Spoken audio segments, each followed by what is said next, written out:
오늘 좀 비가 와서 좀 시원합니다. 근데 오시는 길이 조금 불편할 수도 있었겠네요. 우리 사택 앞에 성당이 있죠. 그 성당이 있는데, 근데 이렇게 주일날 아침에 교회에 있다가 다시 이제 사택에 들려서 이렇게 가면은 성당 사람이 자꾸 인사를 해서 왜 그러니, 그래서 왜 인사를 하는가 가만히 생각해 보니까 교인인 줄 알고 인사한 거예요. 그래서 왜 인사하지 했더니 교인인 줄 알고 인사를 한 거죠.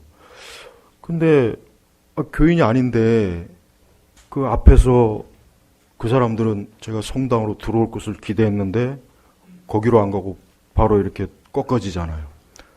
굉장히 무안한 거예요. 나도 무안하고 그 사람도 무안하고. 그래서 명찰을 하나 달아야 되나, 나는 우리 개신교 목사라고 명찰을 크게 좀 달아야 되나, 별 생각이 다 들더라고요. 그 아침에 이제 그 성당에는 그 주차요원들이 있습니다. 좀 이렇게 나이 드신 분들이 보통 주차요원들을 하셔요. 그 주차요원분들이 뭐 비가 오나 눈이 오나 정말 열심히 해요. 열심히 합니다. 또 이 성당에는 아침에 꼭 그 마리아 그 동상 앞에서 주로 여성들이 모여서 기도를 합니다. 그 성당 앞에 뜰에서 뭐라고 중얼중얼 기도해요. 저는 그걸 보면서 항상 늘 그 생각이 드는 게 언제나 이 생각입니다. 언제나 드는 생각이 뭐냐면 저 사람들이 지금 자기가 뭘 하는지를 알고 있을까? 지금 정말 뭘 하는지를 알고서 저렇게 아침마다 그 성당에서 주차 일을 봉사하고 아침마다 그 모여가지고 한 30-40명 되는 여성들이 모여서 마리아 앞에서 계속 중얼중얼 기도를 하고 늘 드는 생각이 그거예요. 저 사람들이 정말 저게 뭔지를 안다면 절대 저렇게 할 수 없을 텐데 하는 그런 굉장히 안타까운 생각이 많이 들어요. 물론 그 사람들이야, 당연히 그 사람들은 자기들이 잘하는 일이고 자기들이 정말 신심을 가지고 마리아를, 하나님 아버지를 공경하고 자기들이야말로 바른 길을 간다고 여기겠죠. 그럴 겁니다. 그러지 않고서야 그럴 일은 없죠. 그러나 우리는 알아야 됩니다. 우리는 알고 있습니다. 우리는 우리가 생각하고 우리가 좋다고 여기서 좋은 게 아니죠. 하나님의 진리는 그렇게 해서 되는 문제가 아닙니다. 이 세상의 문화를 가만히 보면 그래요. 이 세상의 문화를 가만히 보면은 거기는 소망이 없습니다. 그것이 음악이든 노래이든 무용이든 연극이든 어떤 것이든 간에 거기에는 궁극적으로 소망이 없습니다. 그냥 사람들이 살면서 누리는 거죠. 그냥 사람들이 살면서 잠깐 인생을 살면서 그런 문화에 취해서 누리는 것뿐이지 거기에는 어떤 별 그렇게 큰 의미가 없어요. 인간이 어떤 죽고 사는 문제가 거기에 달리지는 않았습니다. 기독교 문화도 역시 마찬가지입니다. 기독교 문화도 제가 쭉 이렇게 살펴보면 역시 마찬가지로 뭡니까? 우리 시대 기독교 문화도 역시 마찬가지로 거기에 어떤 생명이 있다는 생각을 별로 안 듭니다. 그냥 세상의 문화를 기독교 문화로 잠깐 포장했을 뿐이지 그 본질은 별로 다르지 않아요. 사람들이 기독교 문화 그렇게 하지만 그 기독교 문화라는 건 사실 실체가 없는 겁니다. 실체가 없는 건데 그 기독교 문화라는 이름을 가지고 사실은 어때요? 교회는 세속화, 그 다음에 또 흔히 얘기해서 인본주의와 그리고 또 교회는 사실은 하나님의 진리를 더 벗어나는 그런 일들을 사실 많이 했을 뿐이에요. 그렇기 때문에 우리 교회는, 우리 그리스도인들은 그런 부분에 있어서 좀 더 엄격하게 구분해야 됩니다. 우리가 교회를 왜 나오는가? 내가 왜 기독교 신앙을 갖는가? 내가 신앙생활 이유는 무엇인가? 우리는 그에 있어서 분명하지 않으면 안 됩니다. 19세기 목회자들의 설교를 읽어보면 항상 그들이 늘 강조한 게 뭐냐면 절대 하나님의 심판과 장차 앞으로 모든 인생들에게 있을 그 두려움을 잊지 말고 신앙생활 해라. 늘 반복해서 늘 그걸 얘기를 해요. 언제나 반복합니다. 그러니까 절대 19세기의 설교자들의 그 설교를 읽어보면 눈에 띄는 게 뭐냐면 그들은 기독교 신앙을 절대 장난으로 여기지 않았어요. 일반적인 생활로 여기지 않았어요. 그냥 정말 이거는 여러분이 영원히 죽고 사는 문제이기 때문에 여러분은 반드시 예수님을 믿어야 되고 반드시 여러분 앞에는 심판이 있을 것이고 반드시 인간은 누구나 다 할 것 없이 자신의 모든 삶에 궁극적으로 반드시 판단을 받아야 될 것이라고 하는 것을 계속해서 반복해요. 흔히 얘기해서 청교도들도 그랬습니다. 그들은 굉장히 지독하게 그랬어요. 그래서 그들은 교회를 나오거나 신앙생활하는 걸 절대 재미로 하지 않았어요. 가벼운 마음을 하지 않았어요. 절대 그들은 신앙생활을 그냥 해도 되고 안 해도 되고 이래도 되고 저래도 되고 그런 마음이 들 수가 없었던 것입니다. 그만큼 그 당시의 교회는 얼마나 하나님과 이 복음과 구원, 죄인, 심판, 형벌, 지옥 이것이 얼마나 중요하다는 것을 이것이 성경에서 가르치는 핵심이라는 것을 목회자들이 잘 알았고 교회가 잘 알았고 성도들이 잘 알았던 거예요. 그래서 굉장히 신앙생활을 절대적으로 중요하게 여겼습니다. 그러나 우리 시대는 그러한 생각들이 다 사라져갔습니다. 그런 생각들이 사라져간 거예요. 그래서 저는 굉장히 그런 부분에 있어서 우리 교회는 절대 그러한 오류에 빠지면 안 됩니다. 절대 그러한 데 빠지지 않도록 자기 자신은 늘 경계해야 됩니다. 오늘 이 마태복음 1장은 어떠한 말씀입니까? 이 말씀은 예수님의 탄생에 관한 말씀이죠. 아마 다른 많은 교회에서 성탄절이나 크리스마스에 이 본문의 말씀을 많이 설교할 겁니다. 하지만은 우리는 이 본문의 말씀이 얼마나 중요한지를 알아야 됩니다. 이 말씀은 그냥 성탄절이나 크리스마스 때 한번 보고 많은 그런 말씀이 아니라 여기에 기독교가 있는 것이고 여기에 우리의 생명이 있는 것이고 여기에 우리의 영혼 구원이 있는 것이고 여기에 우리의 영원한 것이 있다는 것을 반드시 알아야 됩니다.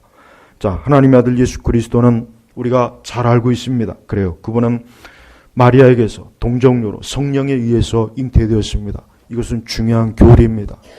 예수 그리스도는 죄가 없으신 분입니다.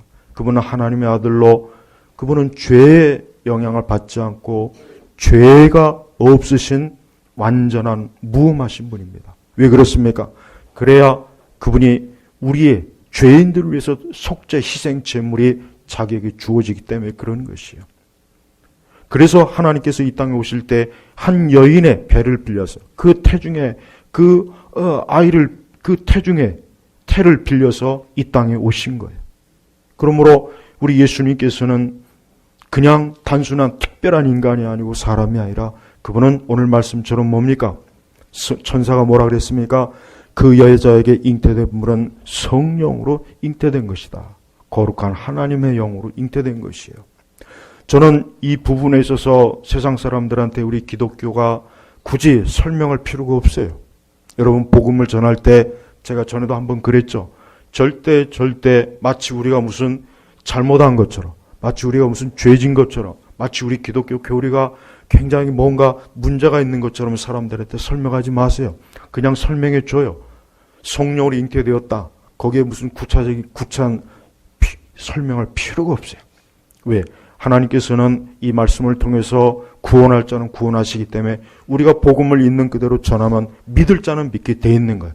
굳이 불필요하게 자질구레하게 변증이나 옹호할 필요가 없는 거예요. 그래요. 성령으로 잉태한 겁니다. 기독교에 대해서 비판하는 사람들이 어떻게 아이가 아무 근거 없이 어떻게 잉태될 수 있느냐? 말이 안 되는 말 좀 그만해라. 그렇습니다. 그건 세상이 말하는 거예요. 하지만 하나님께서 못할 게 뭐가 있겠습니까? 사람을 창조하시고 사람의 생명을 주관하신 하나님께서 못할 게 뭐가 있습니까? 이건 아무것도 아니에요.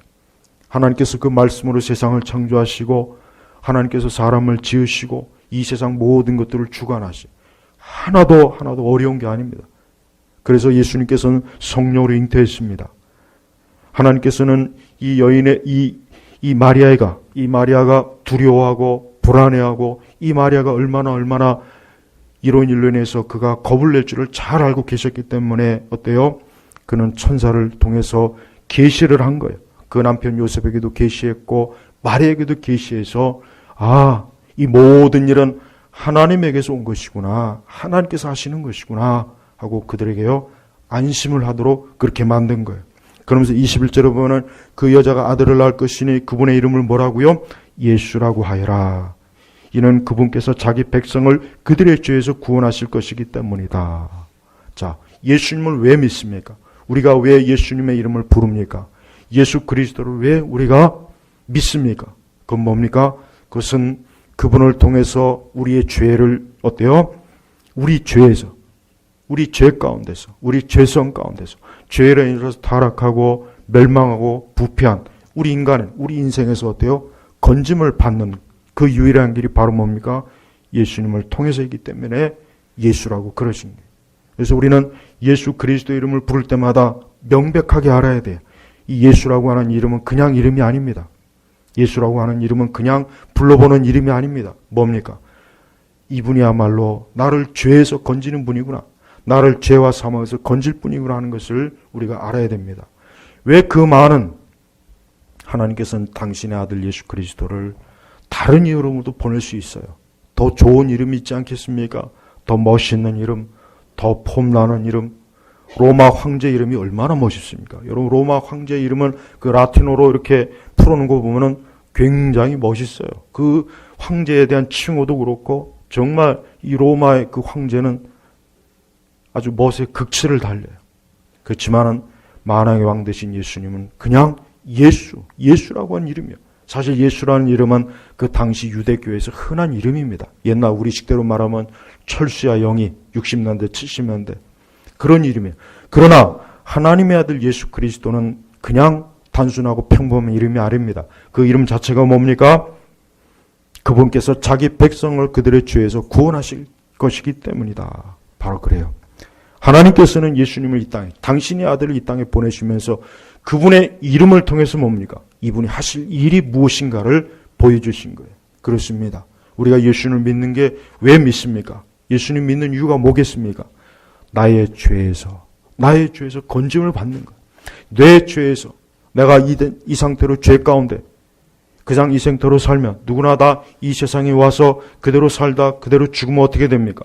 그 죄 가운데 멸망하기 때문에 하나님께서 예수님을 보내신 것입니다. 우리는 이 예수라고 하는 이름이 얼마나 존귀한 이름인지 알아야 돼요.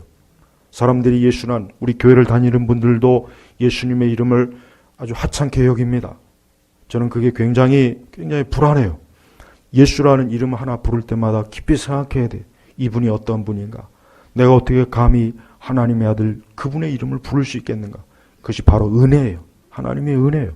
우리가 예수님을 나의 주님으로 고백할 때마다 그것이 뭔 의미입니까? 하나님께서 나를 구원하셨습니다. 하나님께서 나를 건지셨습니다. 하나님께서 죄와 사망에서 나를 구원해 주셨습니다. 바로 이겁니다. 여러분, 단순히 예수님의 이름을 문화적으로 사용하면 안 됩니다. 그냥 예수님의 이름을 어떤 부족같이 여기면 안 됩니다. 예수님의 이름을 그냥 하나 이름 부르듯이 신의 이름을 부르듯이 부르면 안 됩니다. 예수님이 뭡니까? 예수 그리스도는 나의 구세주입니다. 주님이 나의 주인입니다. 나를 죄에서 건지셨습니다. 이게 바로 예수님이라고 하는 그 이름의 뜻이에요. 그래서 우리 입에서 예수라고 하는 이름이 나올 때마다 그 이름이 나올 때마다 뭐예요? 내 죄가 그분을 통해서 사해졌구나. 씻어졌구나. 내가 구원받았구나. 바로 이거예요. 그래서 여러분 세례 받을 때나 기독교 신앙에 입문할 때 항상 예수 그리스도는 나의 주님입니다. 그렇게 고백하지 않습니까? 여러분, 우리는 예수님이 어떠한 분이신지를 그 이름을 통해서 명백하게 알 수 있어요. 그래서 여러분 옛날에 우리나라도 그렇고 기독교가 처음 들어올 때 뭐라고 했습니까? 야소교라고 했죠. 야소교. 네. 예수교라죠. 예수교. 야소교. 기독교라는 말도 역시 마찬가지예요. 마찬가지예요. 그래요.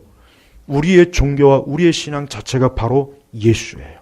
그래서 우리는 예수 그리스도가 그분이 바로 뭡니까? 인류, 세상 모든 사람들이 멸망과 저주에 빠진 그 인류를 그 죄 가운데서 건지실 분으로 하나님께서 뭡니까? 보내신 거예요. 보내신 거예요. 바로 보내신 겁니다. 모든 사람들은 바로 예수님을 믿어야 됩니다. 이 예수 그리스도를 믿는 것과 믿지 않는 것, 바로 이것이 차이입니다. 인간은 바로 여기에 모든 차이가 있는 것이요. 다른 차이는 없어요. 그래서 우리 교회는 사람을 차별하지 않아요. 우리 교회는 사람을 차별하지 않습니다. 그러나 한 가지는 차별해야 돼요. 뭡니까? 예수님을 믿는 사람과 믿지 않는 사람, 이건 꼭 차별해야 됩니다. 그렇다고 해서 우리가 적대적으로 차별하자는 건 아니에요. 예수님 안 믿는 사람을 다 죽이고 파괴하자는 게 아닙니다.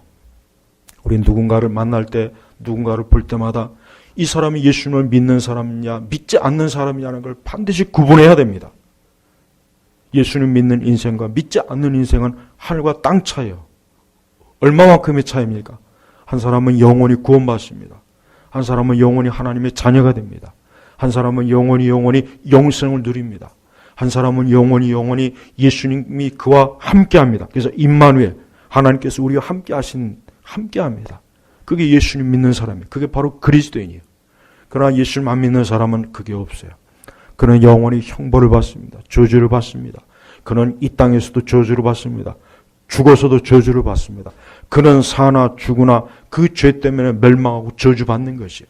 여기에는 어떤 다른 조건이 없어요. 아름답건 많건 적건, 많이 배웠건 못 배웠건, 그가 지식이 많건 적건, 가문이 좋건 나쁘건 아무 차이가 없는 거예요. 그리스도를 믿지 않는 사람은 누구나 다 뭡니까? 그 죄에서 어때요? 멸망하는.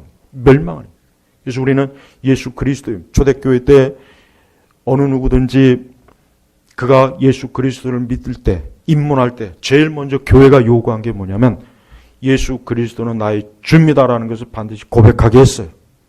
특히 로마 시대 때는 그걸 고백하게 했어요. 그 이후에 교회는 반드시 세례받을 때 그걸 고백을 시킵니다. 바로 로마 시대 때는 예수 그리스도가 나의 주입니다. 이것 때문에 사자밥이 되고, 이것 때문에 벌을 받고, 이것 때문에 죽임을 당하고, 이것 때문에 그들이 핍박을 당하고 감옥에 가고 굶어 죽고 매를 맞고, 예수 그리스도는 나의 주입니다. 이 한 가지 고백 때문에 그들이 그런 고통을 당하는 거예요. 오늘 우리는 어떻습니까? 우리는 예수님이 나의 주님이다 했을 때 정말 그것이 얼마나 귀한지를 정말 우리가 알고 고백합니까? 아니면 그냥 습관적으로, 종교적으로 그냥 들어서 너무나 익숙하니까, 기독교라고 하는 문화에 너무 익숙하다 보니까 그냥 나도 모르게 예수님은 나의 주입니다. 그렇지 않습니다. 예수님이 나의 주라고 이렇게 고백할 때는 거기에 내 모든 걸 거는 거예요. 나의 모든 걸 걸어요. 내 생명도, 내 재산도, 내 목숨도, 내 경력도 다 거는 거예요. 지금도 그래요. 지금도 여러분 아직도 기독교라고 하는 종교가 허용이 되지 않는 곳에서 예수님을 믿으려면 정말 각오를 해야 돼요. 죽든지 살든지 집에서 쫓겨나든지 직장에 다니지 못한 모든 걸 걸어야 됩니다. 자기의 전 생애를 걸어야 돼요. 근데 우리는 그렇지 않잖아요. 우리는 종교의 자유가 있잖아요. 그러다 보니까 교회를 다니다 보면 어느덧 나도 모르게 뭡니까? 그냥 관성이 붙은 거예요. 예수님. 그렇지 않습니다. 예수님의 이름을 부르는 것이 최고의 축복이에요. 가장 큰 은혜입니다. 하나님께서 사람에게 주시는 최고의 축복이 뭡니까? 우리의 입술로, 죄인의 입술로, 이 타락하고 부정한 입술로, 이 더러운 입술로 욕을 하고 악한 말을 쏟아놓고 툭하면 더럽고 악한 우리의 입술로 하나님의 아들 예수 그리스도, 그분의 이름을 부를 수 있고 고백할 수 있다는 것, 얼마나 귀한 이름이겠어요. 또한 22절에 보면은 예수님은 그냥 온 게 아닙니다. 예수님이 이미 우리가 알죠. 우리는 구약 성경 전체가 뭘 예언한 겁니까? 바로 예수 그리스도를 예언한 거예요. 그분이 오실 것을 계속해서 선지자들마다 구약 성경 39권 전체가 다 뭡니까? 예수님이 오실 것을 계속해서 나팔을 분 거예요. 예수님이 오실 것이다. 메시아가 올 거야. 예레미야도, 이사야도, 모든 선지자들도, 모세도, 아브라함도 예수님이 오실 거야. 메시아가 오실 거야. 말라기 선지자도, 다니엘도 다 예수님이 올 것을 다 예언한 거예요. 바로 그래서 주께서 선지자를 통해 하신 말씀을 성취하시려는 것이니 성취되었어요. 성취가 된 거예요. 성경은 성경은 반드시 이루어져요. 성경의 모든 예언들이 다 이루어졌습니다. 성경은 거의 대부분이 다 이루어졌습니다. 이제 마지막 때 이 세상의 심판, 마지막 종말, 이것만 남았습니다. 다른 건 다 성취되었어요. 네, 정말이에요. 성경의 거의 대부분 이제 성취되었고, 이제는 정말 이 땅이 마지막 심판의 때, 요한계시록에 있는 거, 다니엘서에 있는 거, 마태복음 24장에 있는 거, 그 말씀만 이제 부분적으로 그것조차도 서서히 이루어지고 있고 이제 거의 다 이루어질, 조금 있으면 다 이루어질 거예요. 그래서 우리는 성취, 누가 성취하셨습니까? 하나님께서 성취하십니다. 사람이 성취한 게 아니죠. 그래서 오늘날 우리 시대 자칭 메시아들, 그들은 다 사기꾼이에요. 거짓 교사예요. 수많은 이단 종파의 교주들이 자기가 메시아다, 내가 예수다, 내가 구원자다, 다 사기꾼이에요. 다 사기꾼이에요. 왜 사기꾼입니까? 이미 벌써 예수 그리스도를 통해서 성취되었는데 더 이상 성취될 게 없어요. 더 이상 다른 구원자가 필요가 없는 거예요. 그래서 우리는 또 다른 구원자라고 누군가 얘기하면 그건 모두가 다 저게 바로 예수님께서 말씀하신 거짓 선지자구나, 거짓 교사구나 하는 것을 반드시 알아야지. 그들을 따라가면 안 됩니다. 그들의 말을 기울이면 안 돼요. 근데도 불구하고 얼마나 많은 사람들이 그들의 말을 귀를 기울이잖아요. 그들을 따라가잖아요. 왜 그래요? 영적으로 눈이 멀었기 때문에 그런 거예요. 영적으로 눈이 머니까 늑대나 이리를 참된 목자인 줄 알고 거기에 따라가는 거예요. 하지만은 이 마태복음 1장에 기록된 이분이야말로 하나님의 아들이시죠. 유일한 구원자 되신 우리의 메시아요, 구세주가 된다는 걸 우리가 알아야 됩니다. 23절에 보아라, 처녀가 잉타하여 아들을 낳을 것이요 그 이름을 임마누엘이라 부를 것이다. 임마누엘이라 부를 것이다. 임마누엘 뜻이 뭡니까? 그 이름을 번역하면 하나님께서 우리와 함께 계신다. 여러분, 인간은 사람이 보면은 그래요. 그리스도를 믿는 자와 믿지 않는 차이가 어디에서 나냐면 여기서 차이 납니다. 예수님 믿지 않는 사람은 항상 외로워해요. 예수님 믿지 않는 사람은 항상 외로워합니다. 물론 사람이 외로울 때가 있어요. 근데 제가 말하는 것은 이거예요. 궁극적으로 예수님 안 믿는 사람은 뭔가 모르게 항상 자기 안에 뭡니까? 늘 깊은 허전함과 고독이 있어요. 근데 이게 해결이 안 돼요. 아무리 해도 해결이 안 돼요. 어떤 방법으로도 해결이 안 됩니다.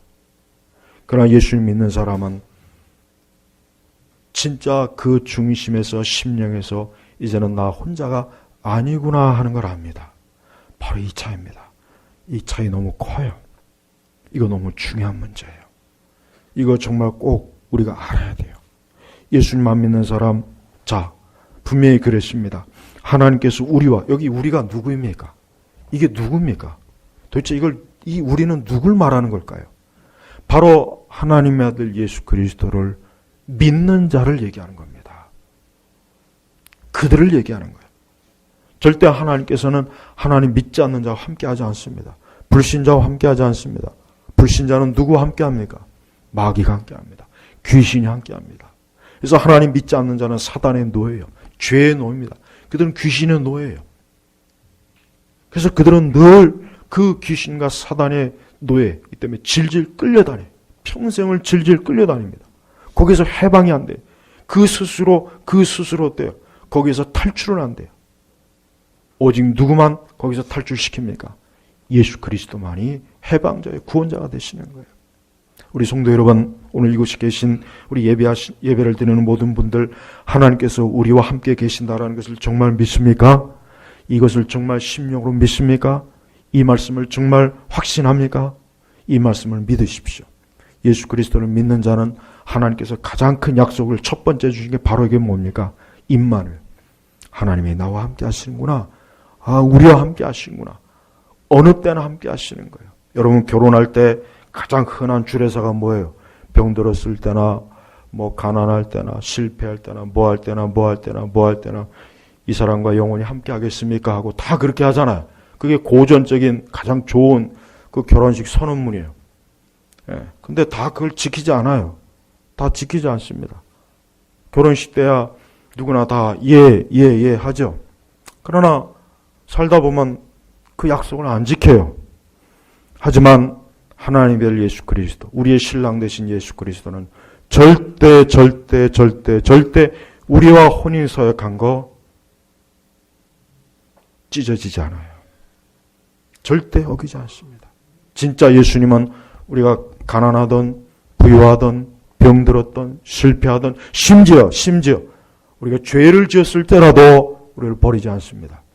그래서 우리는 우리의 신랑 되신 예수님이 정말 나와 함께 하신다는 것을 절대적으로 믿어요. 그러니까 여러분, 우리 성도들은 절망이 없어요. 두려움이 없습니다. 낭망이 없습니다. 어떤 일을 당해도 우리 성도들은 하나님이 나와 함께 하셔. 예수님이 나와 함께 하셔. 그래서 사람들은 날 버리고, 사람은 날 배반하고, 사람들은 내 뒤통수를 치고, 하지만 예수님은 안 그래요.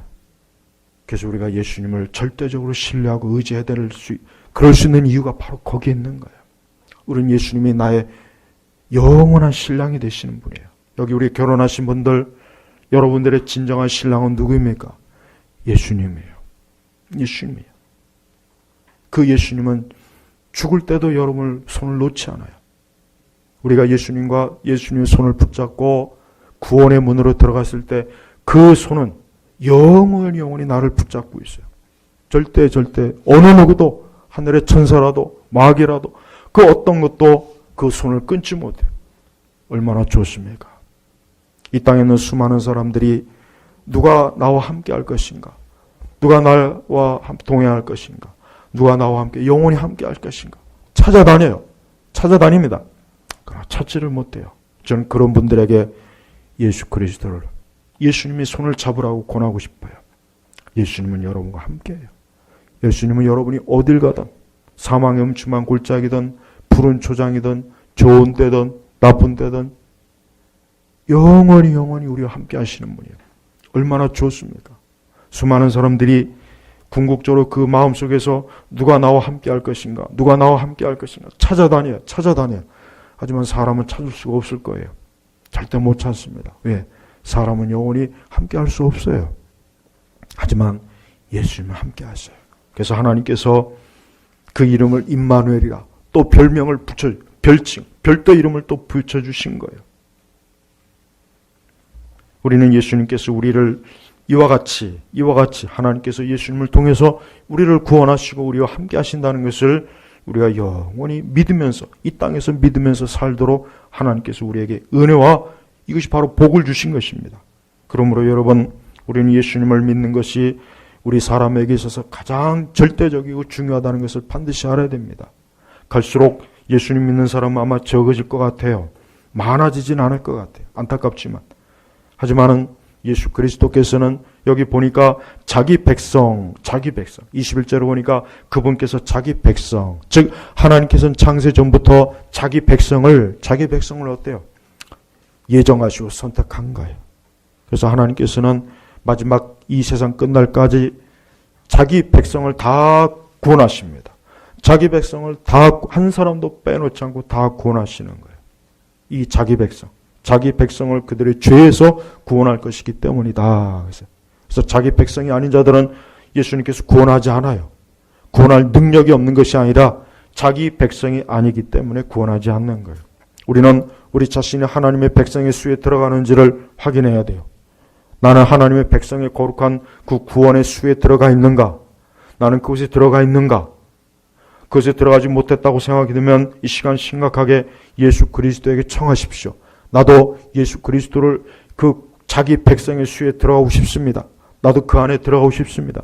나도 구원받은 숫자의 무리에 들어가고 싶습니다 하고 주님께 탄원하고 구하면 주님이 구원을 해주십니다. 건져주셔요. 우리는 어느 누구도 구원을 포기하면 안 돼요.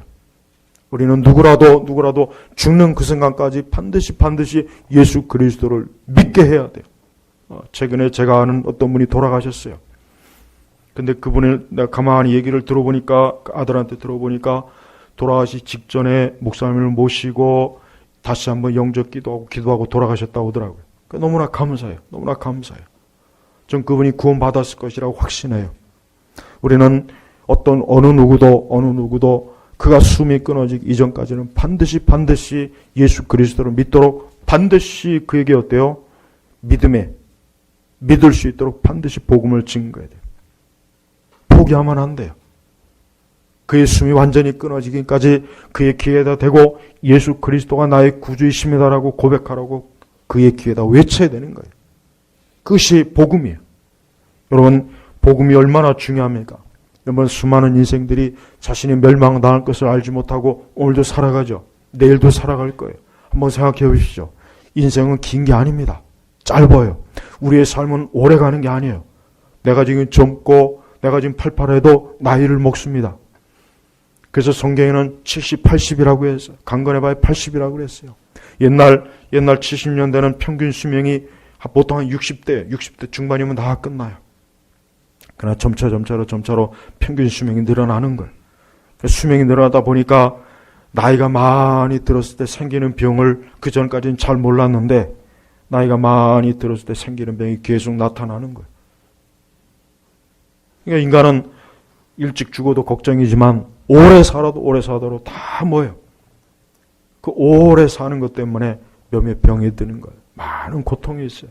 그러니까 우리는 성경에서 말하는 것처럼 70, 80이 어떻게 보면 가장 성경적이에요.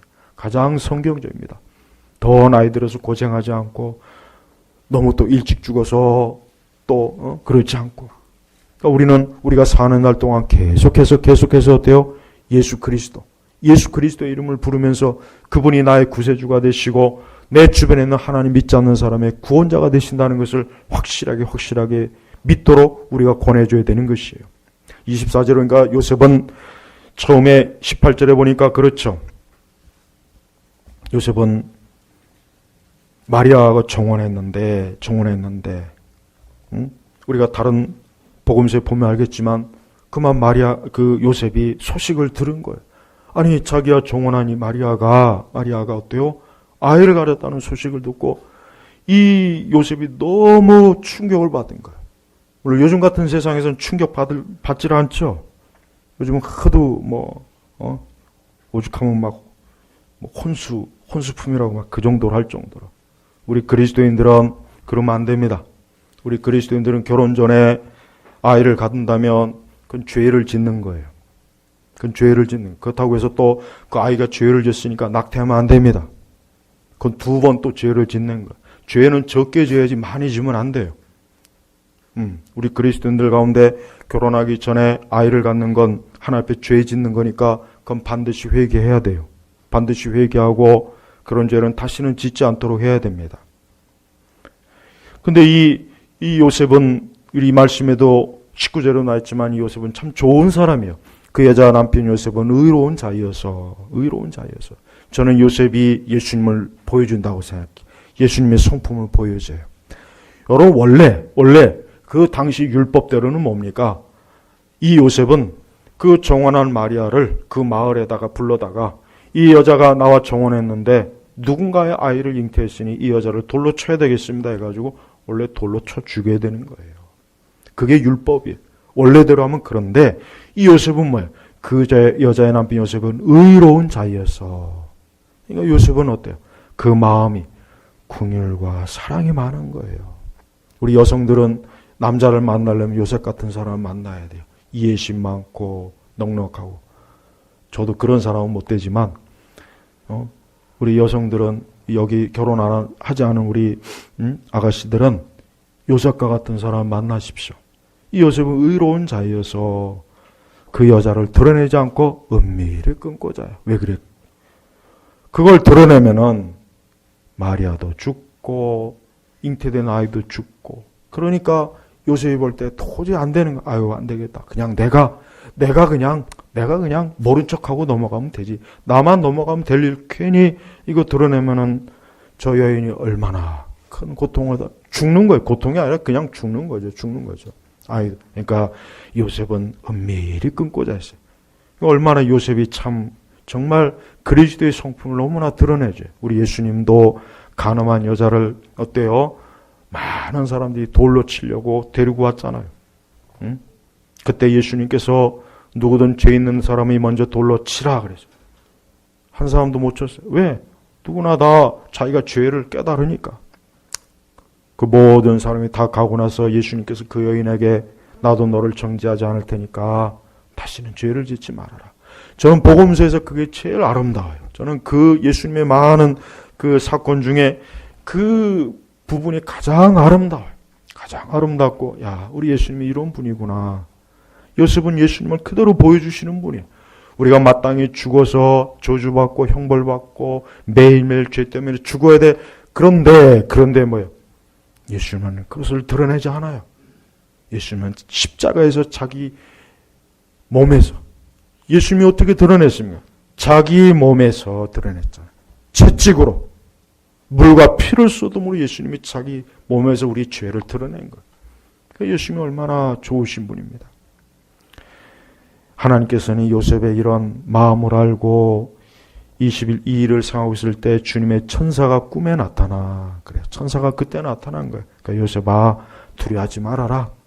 그 여인이나 그 아이나 다 성령 하나님의 역사로 된 것이다 하고 두려워하지 말아라. 그래서 24절에 요셉이 잠에 깨어나 주님의 천사가 그에게 명령한 대로 행하여 그의 아내를 데려왔으나 아들을 낳을 때까지 그 여자와 동침하지 않았고 아들을 낳자 그 이름을 뭐요? 예수라고 하였다. 우리의 구세주가 되시는 예수님이 얼마나 존귀하십니까? 얼마나 아름다운 분이고 또 그의 모친 마리아도 또 그의 요셉도 다 다윗의 핏줄이에요. 다윗의 후손입니다. 다윗의 혈통입니다. 하나님께서 약속하신 대로 진짜 보내셨습니다. 그리고 진짜 이스라엘에는 메시아가 오신 것이에요. 오늘 이분이 이 자리에 계십니다. 오늘 이분이 지금 이곳에 계세요. 여러분 앞에 계세요. 여러분 예수님의 손을 붙잡아 보십시오. 예수님이 보이지 않습니까? 여러분의 심령으로 그분을 보세요. 만나세요. 이 예수님께서 우리의 모든 죄악을 다 씻어주신 분이에요. 또 이분은 우리의 모든 인생의 길을 함께 동행하시는 분이에요. 우리가 어린 시절이나 젊은 시절이나 나이 들었을 때나 죽음의 침상에 누웠을 때나 예수님 함께 계세요. 여러분이 가장 슬프고 괴로울 때도 그때도 예수님이 함께 계셨어요. 여러분이 울었을 때도 몸이 아팠을 때도 고통스러울 때도 주님이 함께 했어요. 여러분이 함께 했어요. 그러니까 절대 여러분 홀로 있는 게 아니에요. 제가 생각하기에는 여러분 제가 이 얘기를 하는 것은 제가 볼 때 앞으로의 세대가 참 힘들고 어려운 시대가 될 것 같아요. 물론 어느 시대나 다 그런 시대가 되겠지만은 앞으로 우리가 살아갈 시대는 우리가 상상하지 못할 끔찍한 일들이 많이 일어날 거예요. 그럴 때마다 우리 믿는 사람이 어떻게 될 것인가 제가 곰곰이 생각해 봤어요. 근데 아무 걱정할 게 없어요. 왜? 임마누엘. 하나님께서 우리와 함께 하신다. 이 세상이 앞으로 어떻게 변하든 이렇게 변하든 하나님의 여러분과 함께 합니다. 앞으로 여러분의 인생이 어떻게 될지 모르죠. 앞으로 5년 뒤에, 10년 뒤에, 20년 뒤에 어떻게 될지 몰라요. 그러나 한 가지 확실한 게 있어요. 임마누엘. 하나님이 나와 함께 하신다. 이거면 되는 거예요. 더 이상 필요 없어요. 아무것도 두려워하지 마십시오. 이 세상에 있는 많은 사람들이 왜 그렇게 많은 것들을 소유하고 그렇게 많은 것들을 누리고 그렇게 많은 것들을 자기 나름대로 인생의 의미를 찾는데도 왜 그렇게 헤맵니까? 그 이유가 뭐겠습니까? 임마누엘 되시는 예수님이 없기 때문에 그러는 거예요. 예수 그리스도가 없으니까 그렇게 헤매는 거예요. 우리의 삶을, 인간의 삶을 절대 가볍게 여기지 않아야 되겠죠. 절대 자신의 삶을 가볍게 여기지 마십시오. 가장 안타까운 것은 많은 인생들이 자신의 인생을 그냥 가볍게 여겨요. 여러분 주변에 믿지 않는 사람들 보십시오. 그들의 삶이 사람이라고 하지만 사실 짐승과 별로 다를 바가 없어요. 먹고 마시고 잠자고 일하고 인생이 가만히 보면 무의미합니다. 이렇게 살려고 내가 세상에 태어났나 그런 생각이 들 수밖에 없는 거예요. 하지만 사람은 이게 뭐 사는 거지 별게 있겠어? 다 그래요. 하지만 그렇지 않아요. 사람은 마지막 죽음 이후에 반드시 하나님 앞에 가야 돼요. 젊을 때 갈 수도 있습니다. 중년의 때 갈 수도 있습니다. 내일 갈 수도 있어요. 오늘 저녁에 갈 수도 있어요. 근데도 죽어요. 여러분 20세기의 가장 위대한 팝스타가 누군지 아십니까? 마이클 잭슨이에요. 마이클 잭슨입니다.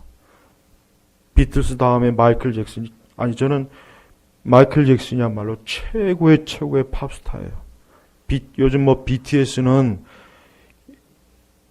거기다 될 수가 없어요. 우리 젊은 청년들이 좀 알아야 되는데 이런 말하면 아미들한테 암살당할 수도 있겠지만은 진짜 아미들 괜히 함부로 건드면 큰일 나요. 암살당해요.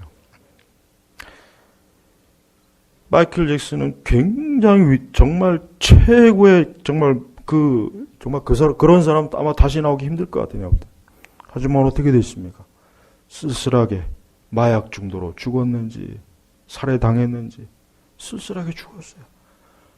살아있을 때 온 세계 젊은이들한테 우상이었지만 너무 허무하게 죽었어요. 여러분 제발 우리가 사는 거 너무 그렇게 의미 두지 마세요. 제가 전에 얘기했잖아요. 우리 그리스도인들은 우리의 삶을 좀 건조하게 여겨야 돼요. 너무 대단하게 여기지 마세요. 우리의 삶을 너무 대단하게 여기니까 그러니까 자꾸 자기 삶에 대해서 집착이 생기고 자꾸 매이는 거예요. 너무 대단하게. 진짜 삶은 어디 있습니까? 우리가 알아야 됩니다. 아직 우리에게 정말 위대하고 영광스러운 것은 눈꽃만큼도 오지 않았어요. 진짜 삶은 어디에 있습니까? 이 다음에 하나님 나라에 들어가면 있어요. 그때 들어가 보면은 내가 이 세상의 삶이라는 건 정말 너무 보잘것 아무것도 아니었구나. 근데 내가 이 땅에 살았을 때 왜 그렇게 울고 짜고 불행하니 좋으니 싫으니 내가 왜 그랬을까? 막 자기 자신이 너무 한심할 거예요. 천국에 갔을지라도. 진짜 삶은 아직 오지 않았어요. 그걸 아셔야 돼요. 진짜 하나님께서 우리에게 주고자 하는 삶은 아직 오지 않았습니다. 바울은 그래서 그걸 기대한 거예요. 3층 전에 갔다 와봤잖아요. 말로 표현을 못한다 그랬어요. 우리는 지금 그걸 앞두고 있는 거예요. 제발 우리 성도님들 이 세상의 삶에 대해서 아직 오지 않은 그 영광스러운 미래, 그 빛의 세계를 바라보십시오. 지금 그때 우리와는 너무 차이가 나요.